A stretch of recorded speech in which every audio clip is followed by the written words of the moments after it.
Hello and welcome. I'm Vishnu Swami. I'm known as the Maverick Monk. And if you haven't met before, it's a pleasure to meet you. People call me the Maverick Monk because a lot of times when they go on the spiritual path, they say the world is bad, money is bad, relationship is bad. Stay away from that and just go off in the Himalayas in a cave and meditate. And I say real spiritual wisdom is not about dropping off of the face of the earth. It's about dropping back to earth. What I mean by that is that I think that everything you do in life can be a spiritual process that will lead you to enlightenment. I think the idea that you have your material life here, your spiritual life here, your business over here, and you kind of compartmentalize them and don't let them touch, I think that's ineffective and will not help us advance spiritually, but will also not help us in being effective. So I want to share with you in this video something that I found very beautiful. There's an exercise that I teach in some of my courses and some of my classes, which is called the offering up exercise. And I had just an interesting experience with that exercise when I was working out a couple days ago. So I want to share you the experience of that exercise and kind of share you how to do that exercise so that you can get the benefits and get helped out with this. So what the offering up exercise is basically before you start anything, you say, "Oh my Lord, oh my beloved, oh my divine." This takes into account that if you're doing this exercise, you probably have some kind of relationship with a higher spirit or a higher being or something which is greater than just the physical reality. And if that's something that you don't really believe in yet, that's totally cool. Watch some of my other videos, I'm sure you'll like it. And this exercise still works even if you don't believe that there's a higher spirit or a higher God or a divine being that is present with us all the time. And later on I'll explain why that is.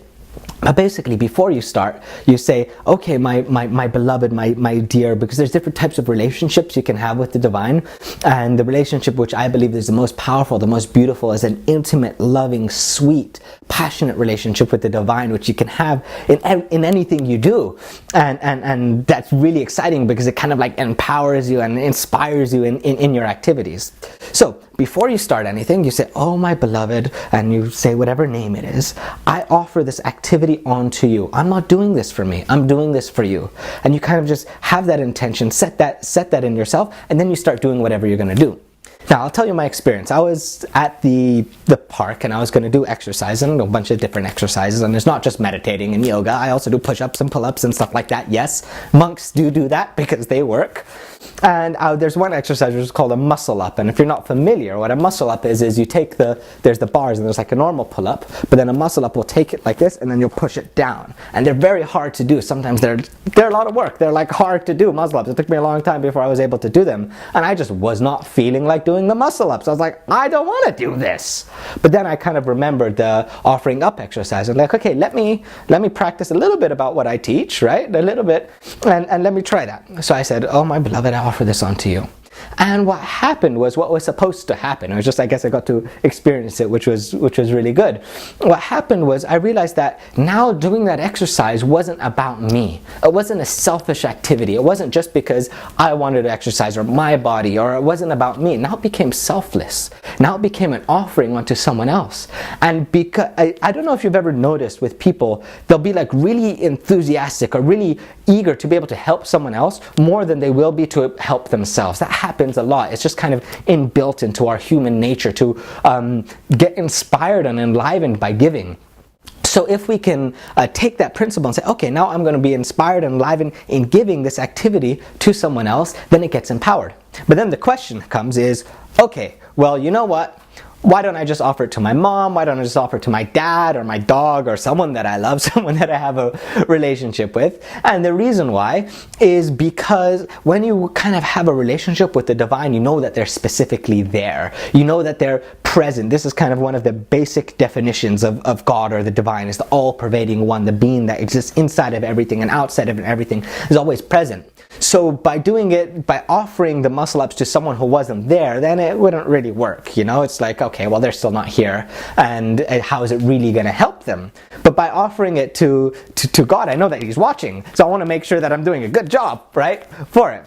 And also another thing is like, what does my dog or someone that I love, or I don't have a dog, but anyway, some people have dogs, I know they love them, right? And cat lovers are good too. Anyway, so what is how do you say, my dog, why does he care if I do muscle-ups? The point is he doesn't really care. So you're not really going to put your full heart into that activity in the offering up exercise by offering it to someone like that. But the thing is, there's a beauty in existence. There's a beauty in reality, is that when we start going on the spiritual path, we can realize, we can taste that everything exists for a divine purpose, or for a divine under a divine will, like one of our gurus used to say, not a blade of grass can move without the will of the divine, right? And if everything was created by God, so to say, or by the divine for a specific purpose, then he has a vested interest. I say he, but it could be he, she, it. We're not talking about what the divine is in this video.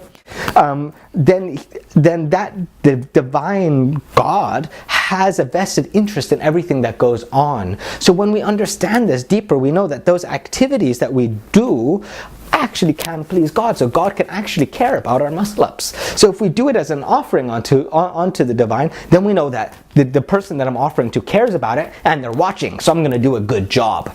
Now the question could be, well, what if I don't believe that there actually is a divine spirit that cares whether I do muscle-ups, or that's watching everything that's going on, that sustains all the universe? And what if I don't believe in all of that because I didn't have an experience of that? I mean, once you have an experience of that, then it's kind of hard not to believe it, but that's a different discussion. So, I say this exercise still works even if I don't believe in that. And the reason is because, one, what you're doing is you're clearly defining what you're going to do. You're saying, I'm going to do this exercise for this reason. Another thing is what you're doing is because of the selfless thing that I described before. Now, another thing also what you're doing is that your exercise or your activity is not just for exercise, for anything, whether you're going to do your work, whether you're going to drive to work and be stuck in a traffic jam, whatever you're going to be doing, any activity, before cooking, before cleaning. So another thing that you're doing is that now this becomes a spiritual practice. So you're going to take that seriously, because when you're connecting with God, when you're connecting with a divine being, now this is serious stuff. It's not just some weird exercise in the park. This is something that's actually part of your enlightenment. Part of this is like something that's going to be connected all of eternity. It's not just an isolated event. So you're going to put your heart into it to do it nicely. And then also, if you study meditation, right? Meditation is like a clear focus where we take everything else disappears and we completely focus into that activity, focus into that action fully. So you sit and just completely zone out from everything. So by doing that, then your exercise or your activity, once you've offered it up, that becomes a spiritual practice. So that becomes your meditation.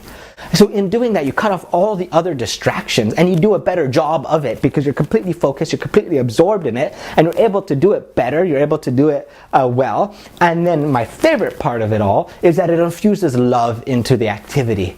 Human beings, we want love, we want connection, we want relationship. That's kind of what defines who we are, is we're always looking for love, connection, relationship, family, connection. So if we understand that there's a supreme divine being that exists everywhere, that we can connect with at every moment, then what we're doing is, oh, I'm doing this for you. Now this activity is an offering love, it's an offering of connection and relationship, and then we can increase and enhance that relationship and enhance that connection, and therefore we do it better, we're happier when we're doing it, we get better results. So if God doesn't even exist, at least we did a good freaking job of whatever we were going to do. It has a clear beginning, it has a clear end, it's clearly defined what we're doing. We have meditation-like focus, and it also becomes a process of enlightenment, which is, if I tell you really honestly, that's what I care about most. There's effective action, there's doing stuff in this world, and there's enlightenment. I like both of them, but if I had to pick one, I'd pick the enlightenment. But good thing, we don't have to pick one, we can have both. We can be effective in what we do, and we can attain enlightenment. So if you like this, if you wanted to, if this was good, leave a comment below. I'd love to hear what you say. I read all the comments myself. Not sure if I can get back to all of them. And if you go to 6truths.com, I've got a free course that I will give to you because I like you, even though I haven't met you. But I make a free course that will help you out on 6truths.com. And there I have 6 radical spiritual truths that will totally transform and change the way in which you view life and reality. And I guarantee you'll never see the world the same again once you take that course. And it took a lot of time to make that course. So 6truths.com for that, and leave a comment below. Till next time, my respects.